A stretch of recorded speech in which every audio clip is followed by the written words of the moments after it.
the drums! By the center! Quick! March!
Jesus is King. Welcome to the 1 Peter 5 podcast. I am Timothy Flanders, editor-in-chief of 1 Peter 5, Rebuilding Christian Culture. Welcome to the Terror of Demons show with Kennedy Hall. Kennedy, how you doing, brother? Living the dream, Tim. Thanks for having me back. You're always living that dream up in Canada. Yeah, it's a dreamy world up there, I hear. It is. It's a socialist paradise. It's a socialist paradise. Living in a socialist paradise. Well, Terror of Demons, if you haven't heard, it is the hottest book on the market today. Recovering traditional masculinity, traditional Catholic masculinity. This is a show where me and Kennedy talk about practical, traditional Catholic masculinity. At 1 Peter 5, we're all about the practical things, here's what we're going to do. We're not going to avoid the difficult things that are going on, but it's not going to turn into complaining. We're going to say, this is terrible, but here's what we're going to do about it. So Terror of Demons is a great book because it gives a lot of practical things to do, a lot of just practical traditional masculinity 101.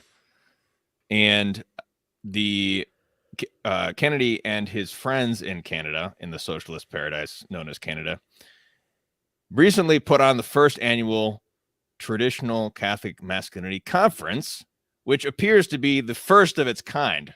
Yeah. There's lots of men's conference. To their credit, I'm glad that a lot of dioceses have men's conferences, but unfortunately, a lot of these men's conferences are missing the trad element, which I would say is really the more masculine element of the Catholic tradition. And that was the type of thing that we just saw in this intro video. Shout out to John Machado who put that together. Thank you, John. And that really is that spiritual violence component that we're going to talk about today in regards to one of the biggest evils that men face today, which is porn. So, but before we get into this, Kennedy, can you tell us a little bit about anything more about your book? By the way, buy the link, buy the book below. The link is below. Click the link. Operators are standing by. Yes. All no that CODs. all that good stuff. Say. But the Canadians men, the Canadian Martyrs Men's Conference. Yeah. Tell us about this. What are your plans for the future? Yes. So we had the Canadian Martyrs Men's Conference. It was over a month ago now, week of February 18th. Tim was able to come up here and with a couple of other Michiganders, which was kind of cool. And so it was a traditional Catholic men's conference put on by the Holy Name Society at my chapel. Great group of men. And it was, just a day of great talks and food and friends and all these amazing things. And it was really just a great event. And you're right. I've looked around for traditional Catholic men's conferences, and I don't think there exists one in North America. There are lots of men's conferences, and I've been to them, and they're fine, but I don't think traditional. So we had about 120, 130 men for our first one, And we sold out early, and we had people asking to come, and we only had a month or two to sell this thing. It was sort of a last minute plan we put together. So we're actually going to move to a bigger venue next year, and hopefully double the occupancy, maybe more. And you can see Al Smith there from Fulton Sheen, Bishop Sheen today, Canadian apostolate that he has there. And it was just a wonderful event. So stay on the be on the lookout for this event in the next year. It should be around the same time next year and bigger and better than ever. And it's hopefully going to be a yearly thing. And we chose the Canadian Martyrs because there's Tim. There you go. We chose the Canadian Martyrs because what better patron could you have, or patrons could you have, than the most epic men to ever step on Canadian soil. And so they were our patrons, and it really just was an amazing day. Everyone said it was like the greatest. We had RAF, we had all the stuff. It was just a day where people made friends. Actually, everybody who showed up got a cigar. We were able to find a sponsor, and people thought that was pretty cool. And it was just the best day ever. So be on the lookout for it next year. And if you're from the States, don't be afraid to make a trip. Beautiful country around here. And actually, it's easier to get into the States, to Canada right now than the States, technically, with mandates. So you don't have to worry about the border. Anyway, okay. Yeah, I can tell you, we didn't have any issue getting in and out of Canada. And the Cam, one of the organizers, says that you can be in touch with the Canadian Martyrs Men's Conference at hnsconference@gmail.com. Yeah. So that is the Holy Name Society Conference at gmail.com. So I'm really excited for this. We're publishing a number of the talks on the 1 Peter 5 YouTube channel. We just published mine this past Monday. Then we'll have Al Smith, because he touches a lot of Passion of Christ stuff. It's fitting for Holy Week. And then we'll have Kennedy's 2 talks will be coming up too. Yeah. And Kennedy gave pretty much the best anti-porn talk I've ever heard was at this conference from Kennedy.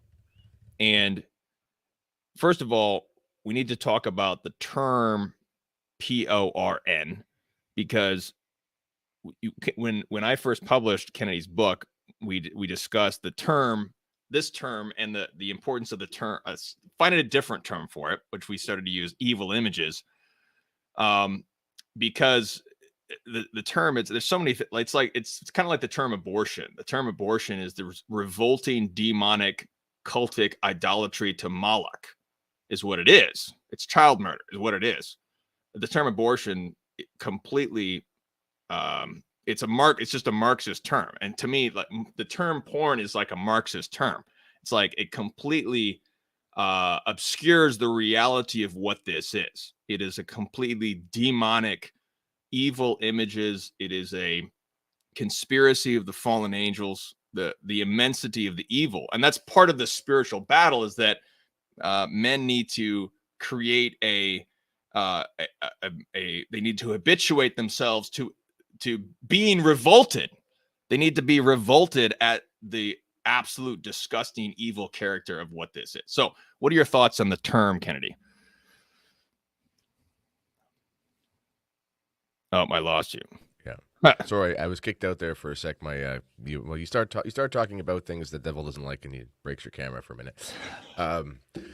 Yes, I don't. Yeah, the term pornography, it's so sanitary. It turns it into this. It's almost like, oh, it's just a neurosis, or it's just whatever. It's just some sort of psychological thing. But really, it's the worst thing that's ever happened to the human race. It absolutely is the most disgusting habit that's ever befallen mankind. I say this in my book. We think the Romans were bad, and we think the Druids were bad, and they were, obviously, in some ways. But I mean, all of that decadence and revelry that you could ever find in Roman culture, you can carry that around times a zillion in your pocket, and just access it with the swipe of a thumb, sort of thing. So it is a really, really bad thing. Also, there's an aspect, it's so unnatural. I mean, if we obviously every mortal sin will send you to hell, but when you look at Dante's Inferno and you look at the lowerarchy, let's put it that way, of hell, and he kind of has the mundane sins of the flesh at the highest realm, because it's bad, but it's kind of like it's the I don't know, it's almost like the least intellectual way to sin, if that makes sense. The most brutish and animalistic. Yeah. Where at the lowest realm was Judas, because it's explicit hatred of God. But I would say if Dante were to write that book again today, he'd have to find a different rung for pornography, because it's not like a regular sin of lust. It's not. It's because it's also disordered. I mean, as bad as obviously it is, fornication. We all know these things, but they are, if we could be so bold, they're natural in the sense of you don't have to sort of sin against nature in order to commit these sins. It's a sin of lust, but you're still acting like a human with another human, Yeah, like you're just encountering a female, and you're feeling an attraction, and you're not dealing with that properly. And that's a natural context within which to face a temptation like that. Whereas exactly, those images is this, it's like a demonic cult. You're entering into a ritual of the demons, basically. Yeah, it is. It's like, I mean, it's like, when you read about David falling with Bathsheba, you don't say, well, that was really perverted and disordered. It's like, well, that was really bad. You did that, and you gave into lust, or Samson with Delilah or something. With evil images and the whole mechanism of it, I mean, it's really a form of narcissistic homosexual self-worship. Say that again. It's narcissistic homosexual self-worship, and the reason is because I say this in the talk that I gave at the anti-pornography talk that I gave at the conference. This is how, this is why we use descriptors in language for, subject, direct object, indirect object, etc. So you're at least the indirect object of your affection. You as a man are at least the indirect object. Why is that? Because there's a transitive verb. What does that mean? So if you for example, a transitive verb in English would be something like, it's the verbs that have to. So give to, do to, write to, etc. So I give, a present to Tim. Tim's the indirect object. The direct object is the present. Tim is the indirect object. With evil images and the whole activity that's associated with it, which is a form of self-abuse, you're doing to yourself something. So the direct object of your affection is, at least allegedly, the images on the screen, which often includes men as well. But you are the indirect object of your affection because you're the recipient of the activity, which is the self-abuse. You're a man, and the indirect object of your affection is another man, which is you. The genesis of this is it is not a heterosexual genesis. It is, and the reason I say self-worship is because essentially, all of your energy of affection and basically the sacrifice of your soul, you're sacrificing your soul and giving it up for yourself in order to pleasure your own self in this non-heterosexual manner. It's an extremely disordered activity. And one of the greatest tactics of the devil today, or even on a natural level, just the disordered psychology that permeates our day, is that this thing is talked about as if it's just another form of lust. That's actually, weirdly, one of the devil's greatest triumphs. Our society doesn't care about lust, really, so that doesn't really matter to people. But there's this huge elephant in the room of the actual psychological genesis of this activity. And this is why, we don't want to get too gruesome, or we're not going to, be scandalous, but if one were to, for research purposes, very carefully, and somehow, I don't know how you do it, there's probably papers on Reddit on it or something. do a deep dive into the habits of individuals who get into this activity, especially in making it a habit, and you'll find that it becomes more and more disordered. You can read, there is some psychological research you can carefully read, and it's very scholarly, it's not scandalous. And you'll find, the types of, well, basically topics and preferences and stuff that people sort of descend into over a long period of time. And it becomes more and more disordered. And you realize that this is because ultimately it doesn't actually, I mean, maybe on the surface in the initial stages it does, but in the end, it doesn't really have anything to do with the pure, the sin of lust, again, which is a vice, but we wouldn't call it a vice against nature. But this is a vice against nature. So over time, the habits of an individual become more and more unnatural. And this has had unbelievable repercussions on young people in general, but on especially young people that have grown up. This is the thing, young people today, meaning let's say under the age of 30. You and I are getting old now, Tim. We're in our mid-30s, so we're not the young people anymore. We don't get. I'm 35 now. I turned 30, 2 weeks ago, or whatever. We don't get to go to the young adult thing at our parents' anymore, sadly. It's like young adult 18 to 35. We don't get to go to the young adult mixer at the Bible study. But young adults, if people, catch up with people like Michael Knowles and things like that in the Daily Wire, some of their content's interesting. But one of the things is there's this dating show going around. I don't recommend watching it because, it's stupid, but it's made a splash. And the reason it's made a splash all over YouTube, one of the reasons is because Michael Knowles crashed the show, which actually was pretty funny.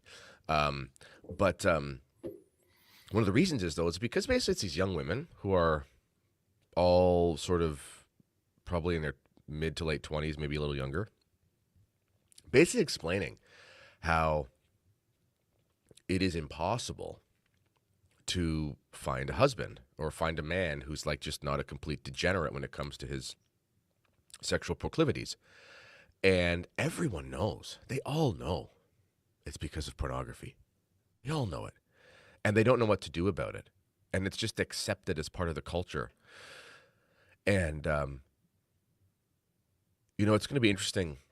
Those of us who raise children, obviously there are always pitfalls and temptations around every corner, and we have to be very careful. But in general, when we're raising our children in homes where this is not the norm, and cell phone access and things like that are not the norm as a young man, and that sort of thing. It's going to be very interesting to see 15 to 20 years from now, the almost like different type of relationship between the different types of human beings, one raised on pornography, the other not. And it's really, really striking. So yeah, it's not only the sin of lust, it is a disordered, narcissistic, homosexual activity that completely rewires and perverts your ability to have normal human relationships. And this is what the schismatic synod on synodality is trying to be pushed, because Cardinal McElroy is trying to destroy the tradition by saying that sins of the flesh are not so bad, by saying that they're just sins of the flesh. And as you just pointed out, this is some form of homosexual self-worship. And I would argue it's also it's like a perverse, weird form of necromancy, because you are not interacting with an actual person. It's one thing if I'm chatting with a real person via modern technology, because there's a real person on the other side of that. But if I'm watching evil images, that person is dead in a sense. That they could be actually dead. They could have died and passed on. But I actually am having no real natural interaction with that person. And so there's a Yeah. there's a dead the virtual reality of modern technology creates a death, so that the interaction is not natural. It's a totally unnatural, disordered, against nature. So the point is that this thing It's is bad. more comparable to the revolting sin of Moloch and the demon worship and these rituals that revolt us, compared to David's sin with Bathsheba, as you say. Now, Yeah.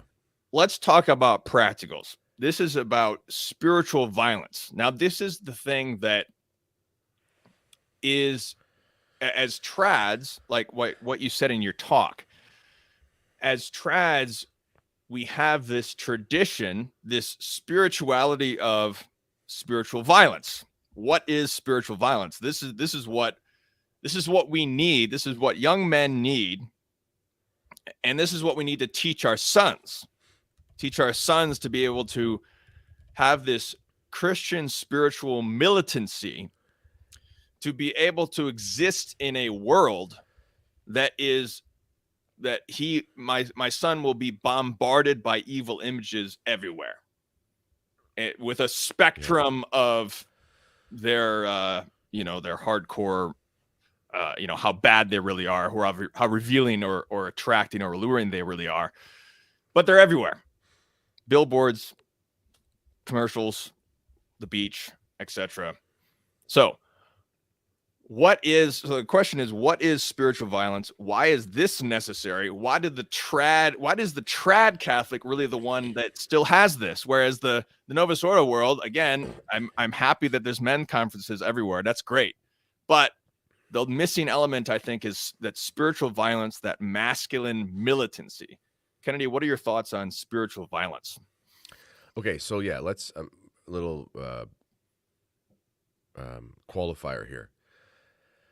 It's just, I spent, a few years in the sort of conservative Novus Ordo world, went to a bunch of men's conferences, and, there are, excuse me, there are people who do great work trying to help people with their, addictions to lust and things like that. But the aspect that's missing, which makes it's like fighting with one hand behind your back, is this traditional Catholic element. And why is the traditional Catholic element important? The reason is because traditional Catholicism is masculine.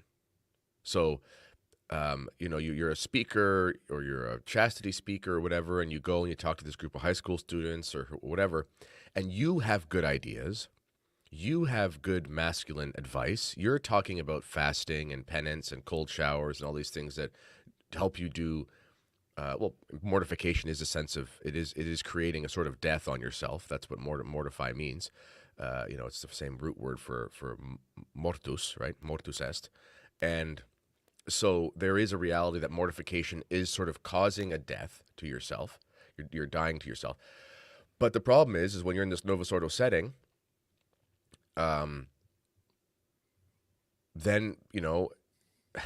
the Catholic setting that you're in general is not masculine, because the Novus Ordo is a non-masculine liturgy. It's also in a modest liturgy. That's actually maybe something I do a little side note here. I've thought about this for a while. Why is it that it's so hard to find modesty at the Novus Ordo? It's because, modesty is part of the virtue of decorum. This is the most important thing. So, modesty does not apply just to dress, but modesty applies to speech. And yes, modesty can mean that you are someone who dresses in a scandalous way, for example. But you would also say, for example, if, a head of state or your king or the headmaster of your school or just somebody who's supposed to have some sort of position were to come into work wearing sweatpants and a T-shirt with holes in it, this person would not be a lustful presentation of themselves, but it would be immodest, because what a modesty is essentially is a vice against the virtue of decorum, which means essentially presenting yourself as you are supposed to, both in speech and in dress and in the way you carry yourself, because of your station. Okay, this is why it's okay for you to, put on the flip-flops and the sweatpants or the shorts and stuff when you're on vacation and you're at the lake and you're going out on the dock and you're just getting in the water with your kids or whatever. I mean, they make sense to dress in a certain way.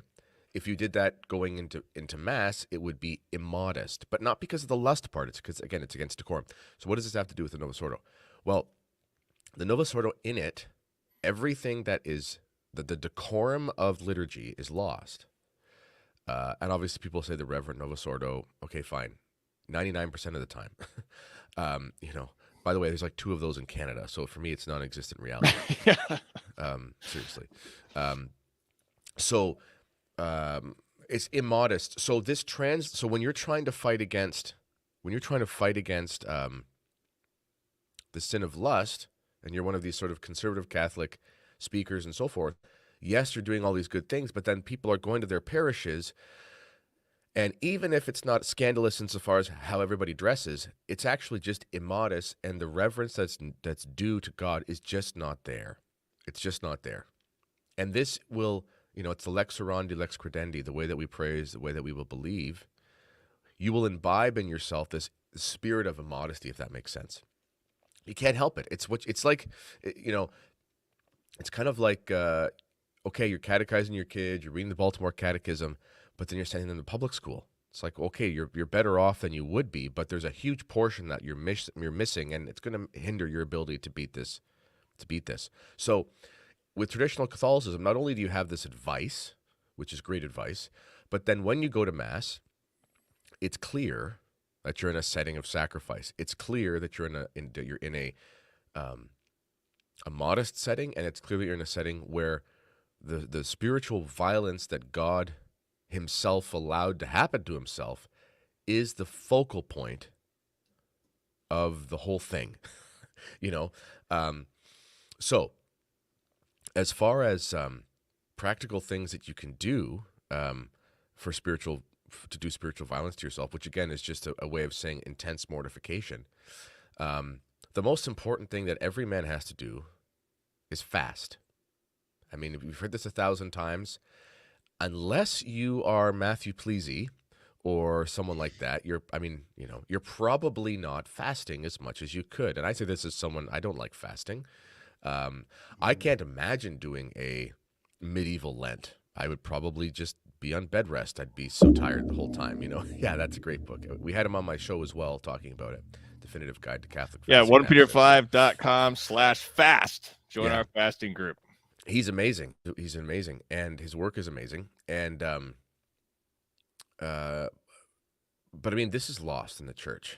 This is absolutely lost. I was looking at, we have a calendar, like a traditional Catholic calendar.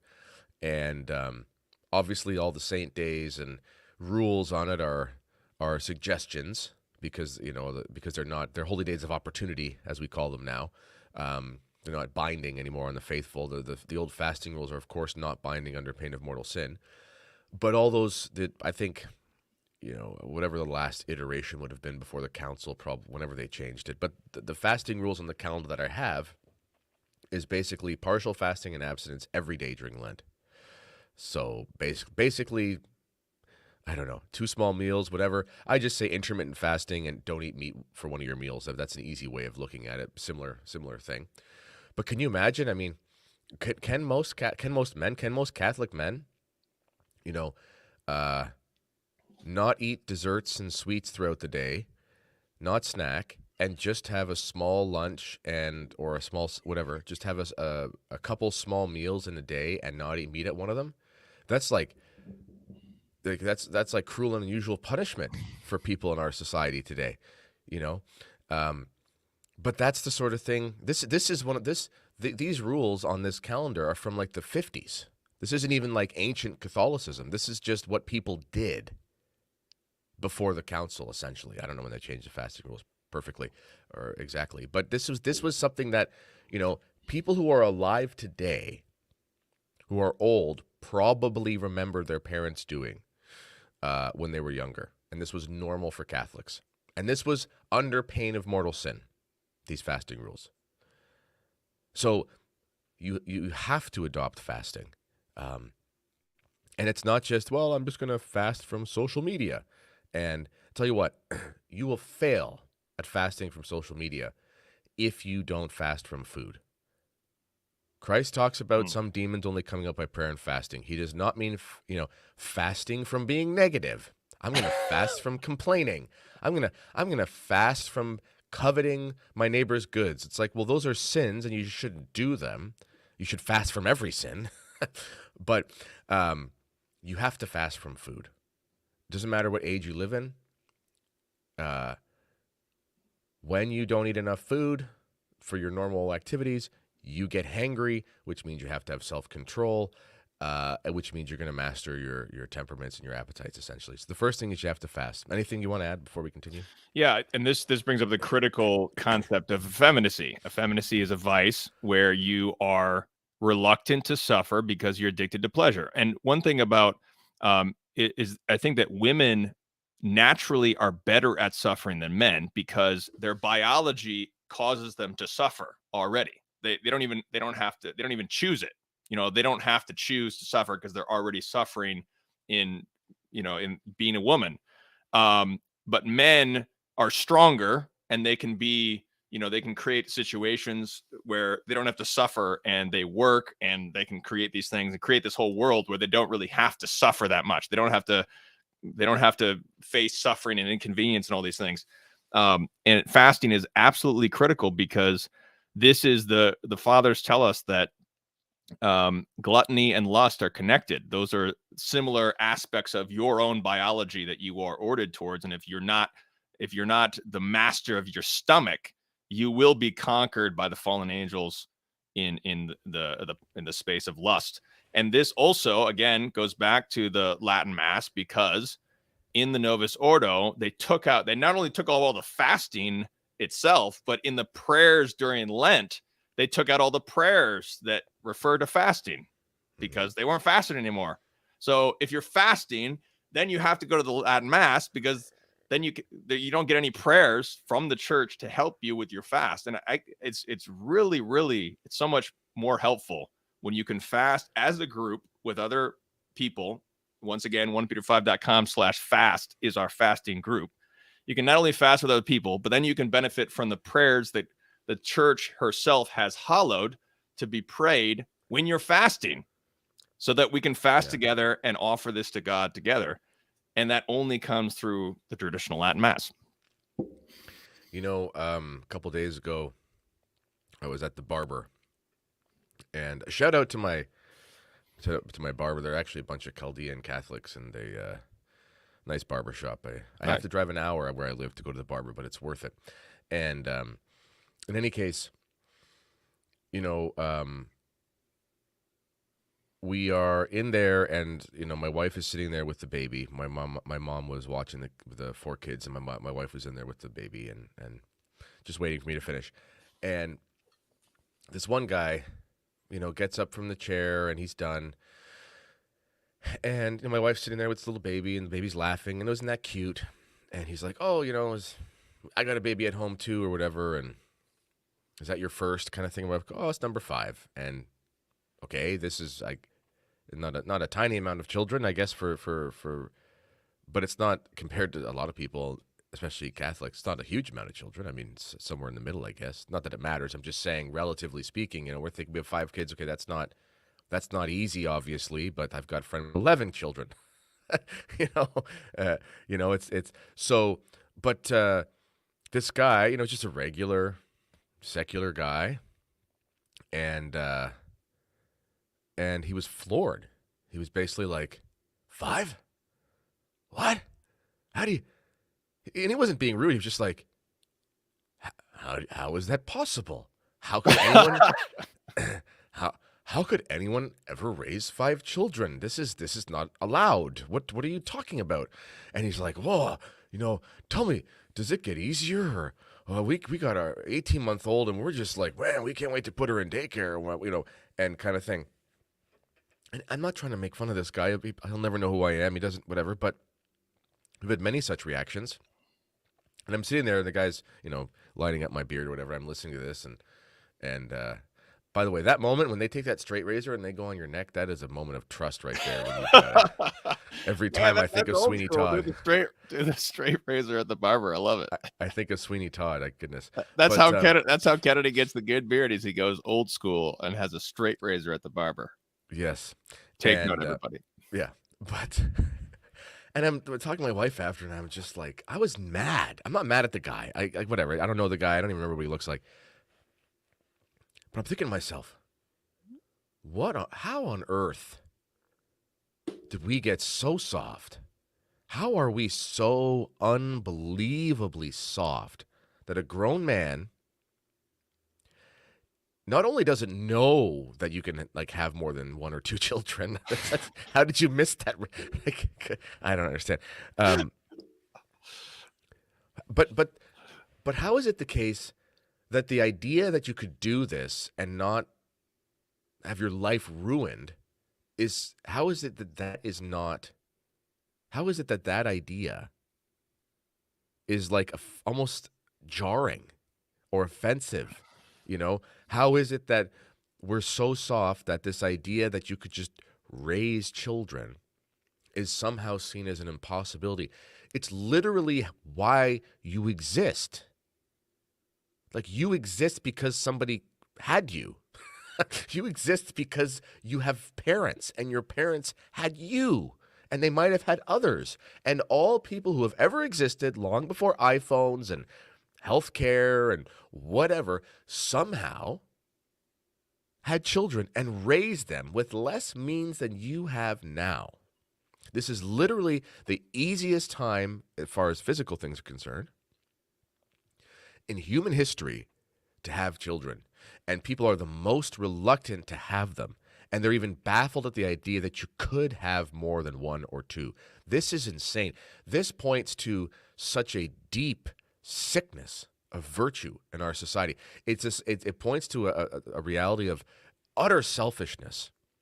Complete and utter selfishness. I'm sorry to go on here, but I was another story.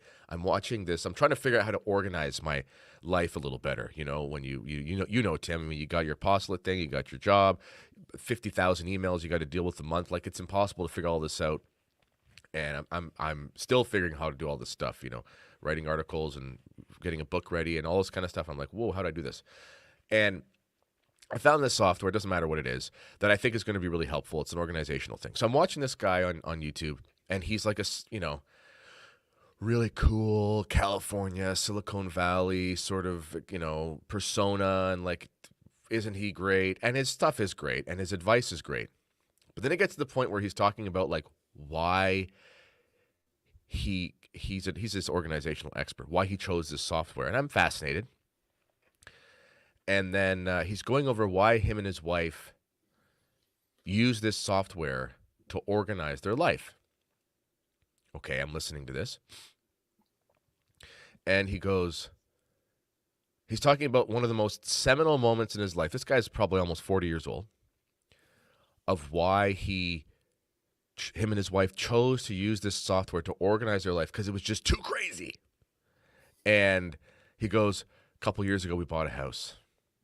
And he's like, let me tell you, home ownership, it is the craziest thing you'll ever do. He's just like, the bills, you've got to deal with contractors and chores. Like, he just lists like 3 or 4 things, and he had to radically change how he organized his life just to keep up with like vacuuming the floor and cutting the lawn.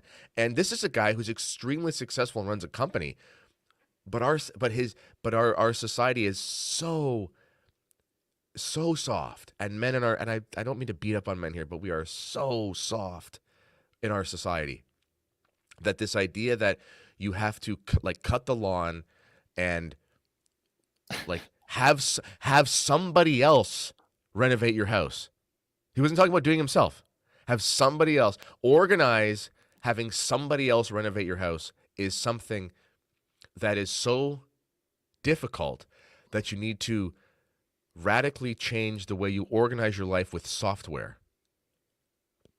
That is insane. That software, I'm going to use the software. It's great software.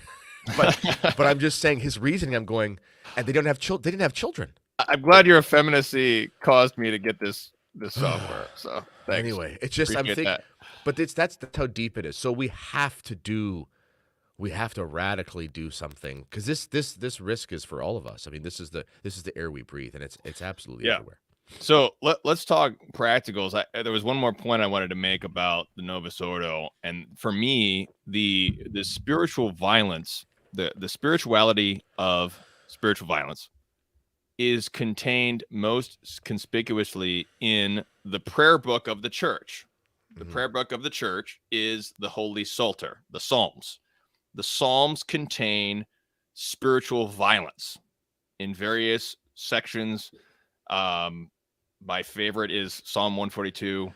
Let all my enemies be destroyed. Psalm 117. All nations compass me round about, but in the name of the Lord I will destroy them. Et cetera, et cetera. And I wanted to quote here from this text, Annibale Buonini, Reformer of the Liturgy by Yves Chiron. And this is when they were looking at Paul VI in his Missale Romanum. The text promulgated in the Novus Ordo of 1969 said that this reform is to, quote, adapt to the modern mentality, end quote. Now, we can be fair and say the post-war world was so hypersensitive to violence because they just dealt with World War II. So they were so scared of violence.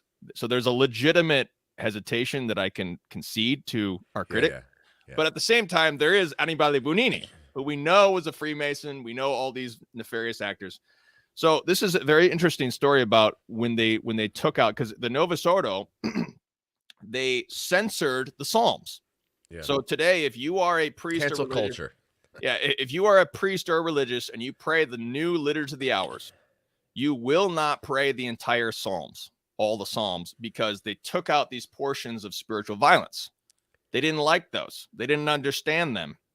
And they were not adapted to the modern mentality. So this is on page 154 of Yves Chiron. And this is when the Concilium, Buonini and his cronies, but some of these guys in this group were actually good guys who were trying to do good things. What's interesting is that he tells the story about Bishop Spoelbeck from East Germany. So this is post-war when the East Germans were under the communist Soviets and whatnot. And he says, because Buonini is trying to push for removing these psalms of spiritual violence. And this Bishop Spoelbeck says, no, we can't do that. Especially, he says, in East Germany, we're in a communist country. And he says this, quote, our special political circumstances require that the entire Psalter be used. Afflicted as we are by a very difficult external situation, we need expressions suitable for use contra diabolum, against the devil, end quote. And Chiron comments, Buonini submitted the question to Paul VI, who answered, quote, this is Paul VI, it seems better to choose psalms more adapted to Christian prayer and omit the imprecatory and historical psalms, while allowing the latter may be more appropriately used at certain occasions. So the imprecatory and historical psalms are these psalms of spiritual violence. And this is a great tragedy because it's removing from the prayer of religious, and also in the Novus Ordo Mass, because in the Novus Ordo Mass you're never going to get those things either. You'll get this more during this time of Holy Week and Passiontide in the Latin Mass, and this is a great tragedy that this spirituality is being removed, because this spirituality is so critical for combating this particular vice. You need to have this spirituality. So I want to just recommend the very first practical step to attain this mentality, the mentality and the practice of spiritual violence, which is going to serve men to create this, to inculcate a masculine spirituality, to fight this particular vice, and also fight all sorts of other vices as well. There's 4 books I'm going to recommend. I put them all in the notes before. The classic text is this text right here, Spiritual Combat by Lorenzo Scopoli. That's kind of the classic text of spiritual violence, 1500s Italian classic. And then if you want to go back, you also have the old school John Cassian. So this is the Institutes. He has 2 big books. The other one is really thick, but this is the Conferences.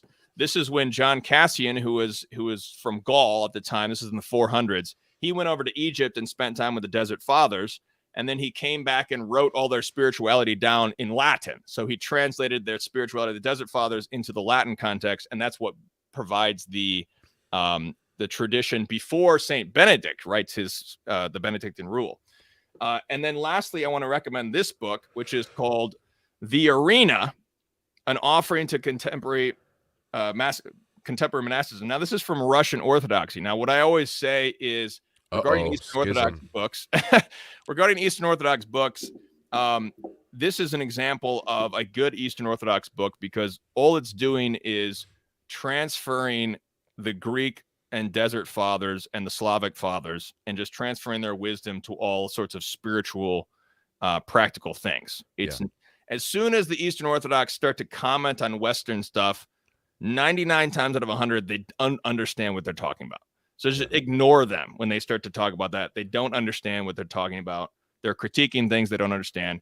This book doesn't go into any of that. But this book is very, very good because all it's doing is translating into English a bunch of Greek and Desert Fathers' wisdom, and it's written in the 19th century, so it's sort of modern in that sense. So you need to have some spiritual reading to grapple with this.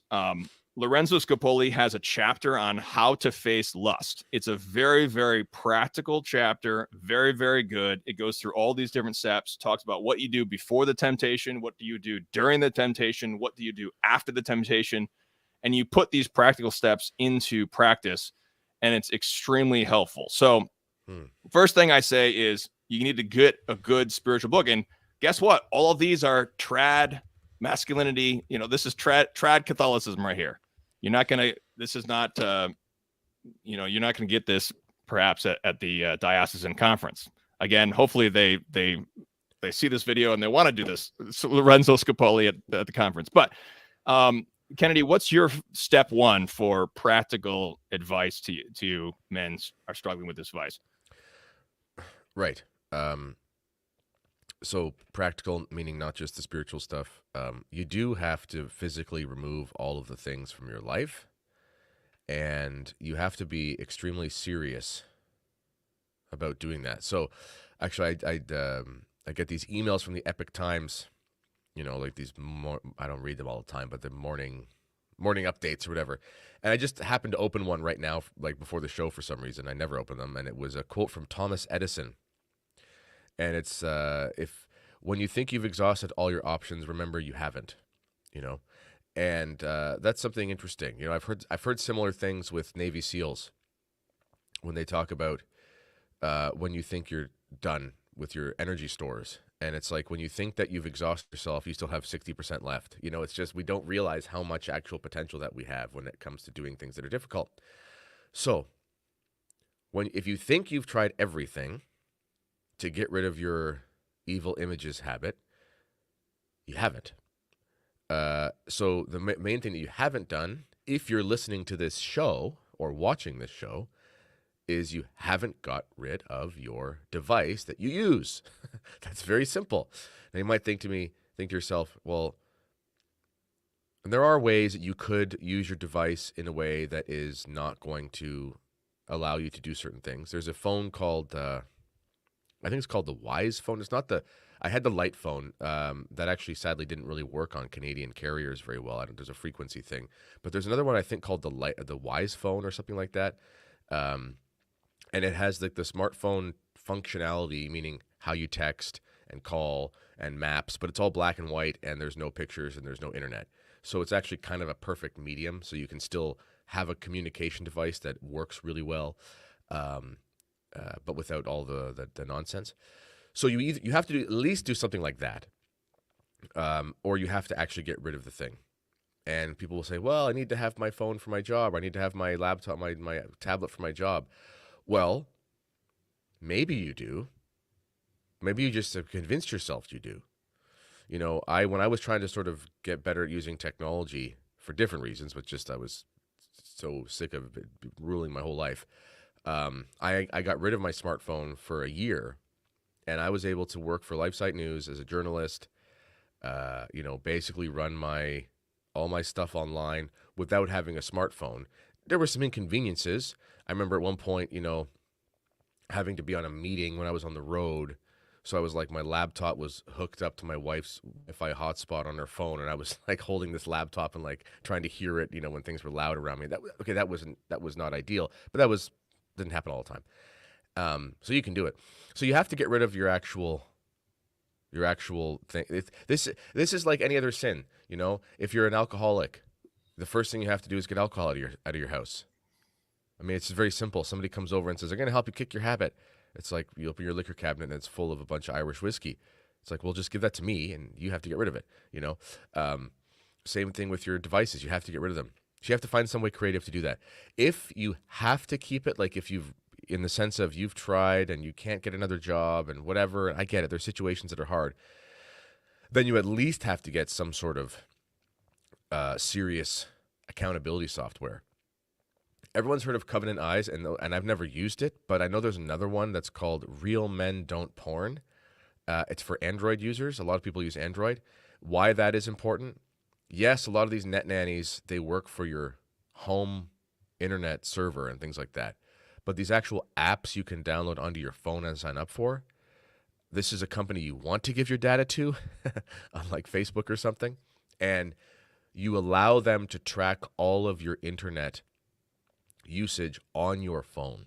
And every day what happens is there is an update sent to an accountability partner who you choose someone who doesn't have a problem. And that person, and I know this because I am the sponsor for some people, and I get their internet update every morning. And it tells me safe or unsafe. And it's very sensitive. Like one of the things I realize is that Amazon gets flagged all the time because when you buy a book, it's called like the HTML thing is like strip books. Anyway, the word strip's in it. I don't know why, but it's nothing. But it's that sensitive is my point. So if you find out that this person's having an issue, you then can talk to them. Hey, this thing came up on my email. And it's so embarrassing in a good sense, like you've got some person who literally you've given access to the way you use your internet. So anyway, there's things you have to do. That's practical. The next thing you have to do is you also have to fill the time. This is something that I talked about in my talk. Addictions to this stuff are like any addiction. You researching how to fix this habit from a basic perspective it's just fixing an addiction. Don't overestimate what it is or underestimate. Just look at it exactly what it is. It's just an addiction. What does that mean?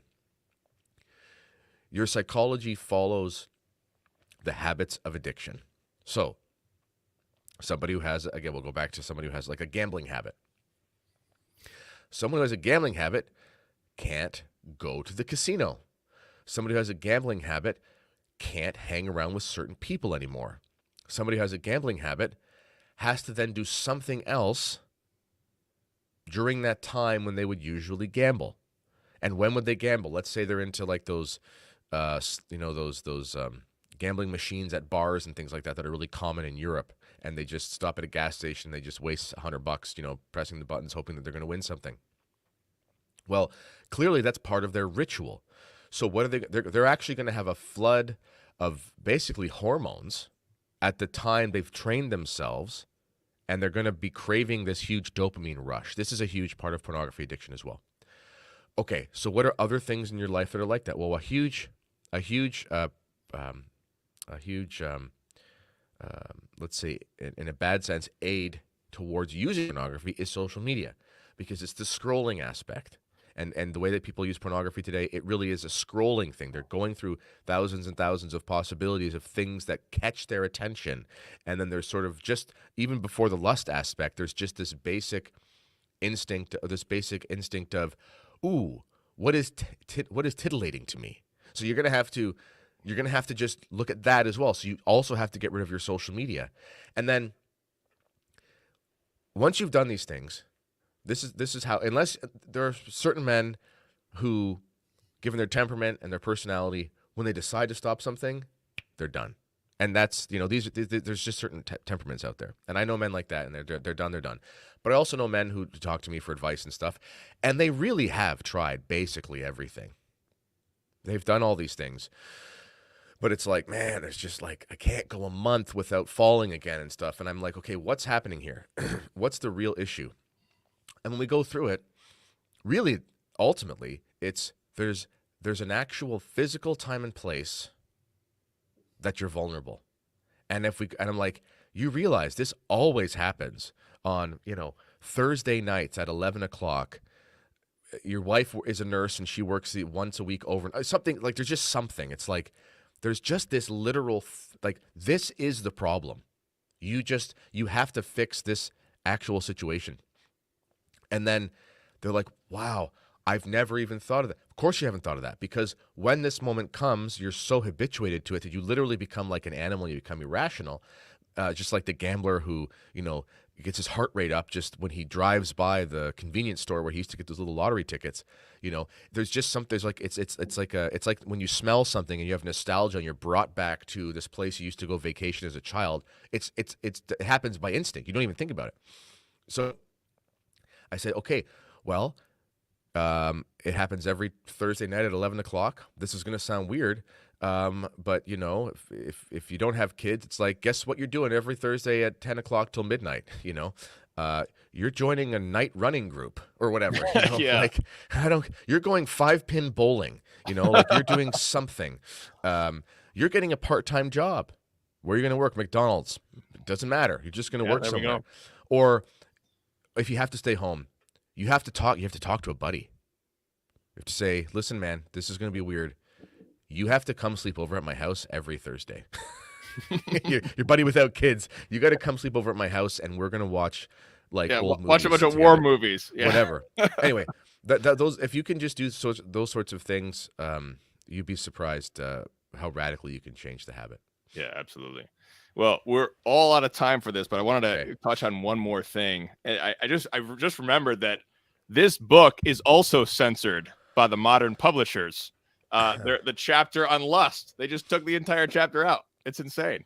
So if you go to New Advent and you look up this book online, this chapter is just censored completely. That's why you have to get this version, which has the whole thing uncensored, that deals with this demonic evil images and everything. Well, that evil images as existed in the 400s. But one of the aspects that I wanted to touch on real quick before we close out, and that is, after you've kicked this vice, what you need to do is you need to fill, because an important thing is that you can still fall, even if you haven't fallen in this mortal sin for years and years and years. You can still fall if you let your guard down for a second. And you need to inculcate the positive. So that's the negative. You need to put inside your masculine heart the positive, which is a deep and abiding reverence for all females. Deep and abiding reverence for all females, beginning with the Mother of God. And so the Marian devotion is, I think, critical for this vice. The Rosary, filling your brain with the images of the mysteries of the Rosary, filling your heart, so that when you, and this is all little things like wearing a hat, taking off your hat for a lady, and these sort of calling ladies Mrs. Things that we've lost. But it's a deep and abiding reverence for all females and a protection for them, asking Saint Joseph to help us with his chaste heart to give us that masculine protection. He's the guardian of virgins. And so inculcating this positive aspect of the masculinity, and that's what you need to draw from to rebuild your masculinity. Yes. And that's what keeps the vice out over time. So that then you can become a new Saint Joseph, and you can be the guardian of virgin, that you can get, when you encounter all the evil images that you encounter every single day, because you're going to the grocery store, they repulse you. When you notice you're just going along, going to go buy your groceries, and you notice that you just corner your eye, you notice that magazine is there, and it's just revolting to you. It's disgusting that they would do that to a daughter somebody's daughter, and then you just get angry at the man who put her into that situation. And then you get arrested for going after the store clerk, and then Exactly. you're really not going to have any access. That's the type of Saint Joseph terror of demons that you need. You need to have that kind of a reaction when you're in that habituated state. That's when you can deal with the monstrosity of this evil images everywhere. I wanted to point out, somebody pointed out to us this incredible confraternity. I was not aware of this before this, and that's the Angelic Warfare Confraternity. So this is at angelicwarfareconfraternity.org, and this is inspired by St. Thomas Aquinas, the famous story where his family tried to corrupt him by sending a prostitute to him, and he resisted her by taking a firebrand and fighting her with fire or something. So she ran away scared. And then the angels came and tied a cord around him of chastity. And so in this confraternity, what you do is you join the confraternity, and you can be enrolled by a priest, and then you wear a cord and you pray certain prayers. And so this is a beautiful way, and a traditional Catholic way, to fight against lust and for purity. But I think the thing I want to emphasize finally is that point about adding that positive in there. And then finally, Kennedy, I wanted to point out that you have a book that you are writing, and that is SSPX, A Defense. Yeah. So where are you at with the book? How's everything going? Tell us about it. Really close to being finished. Really close. So I really wanted to have it out by April 3rd. That's in like 4 days. So that's probably not going to happen. Although it's going to be close. And so you can go to kennedyhall.ca. I do have right there, you can see the link for getting an early copy. The early copy was for helping with the editing. There was like 600 people who emailed me. And I think there's about 70 people, 60 to 70 people that'll be in the sort of acknowledgement sections for people that read over the book and helped me edit it. And I'm really, really grateful to that. Because this is self-published. Tim's been reading over it, and there's a blurb from Mr. Flanders on the back, which is nice. Father Murr wrote the introduction. Yes, really Father good. Murr, that was great. Yeah, he's great. And so it'll be out like latest 2 weeks, honestly, for sure. I'm personally giving. I did find out with Amazon, Tim, you can actually re-upload a manuscript as long as you don't change more than 10 pages, which I didn't know. Oh, good. Yeah. I knew that. Once you edit it. So this hopefully will have not a single typo left. We've had like 15 people read through it or whatever many people, but you never know. So I'm doing one last read myself, and I'm just fixing a few grammatical awkwardness here and there. So very soon, SSPX, The Defense, it'll be out soon. The cover is unbelievable. I got a guy to make the same man who makes covers for Father Murr's book. They're just so good. And so it'll be out very soon, so stay tuned for that. And if you want a copy, you can go to kennedyhall.ca, send me an email, and I'll make sure once it's out that I send you the link where you get it. Excellent. Cool. Well, let's close this out with the Prayer to St. Joseph after the Rosary. Once again, buy the book, Terror of Demons, his other book, Kennedy Hall's book. So this is a show we'll be back sometime. I don't know when we'll do another Terror of Demons show, but we will have the rest of the Canadian Martyrs Conference talks, including Kennedy Hall's 2 talks on this YouTube channel coming soon. So stay tuned. In the meantime, let's ask St. Joseph to help us be true men of God and spread traditional Catholic masculinity. Oh, you know what? I had the Prayer to St. Joseph, but then I lost it. Let's see. Prayer to St. Joseph. Oh, here we go. Found it. Okay, you want to do the second part, defend us? Sure. Okay. Name of the Father, Son, and the Holy Spirit. Amen. To thee, O blessed Joseph, we have recourse in our affliction, and having implored the help of thy thrice holy spouse, we now, with hearts filled with confidence, earnestly beg thee also to take us under thy protection, by that charity wherewith thou wert united to the Immaculate Virgin, Mother of God, and by that fatherly love with which thou didst cherish the child Jesus, we beseech thee and we humbly pray that thou wilt look down with gracious eye upon the inheritance which Jesus Christ purchased by his blood and wilt succor us in our need by thy power and strength. Defend the most watchful guardian of the Holy Family, the chosen offspring of Jesus Christ. O most loving Father, ward off from us every contagion of error and corrupting influence. O our most mighty protector, be kind to us, and from heaven assist us in our struggle with the powers of darkness.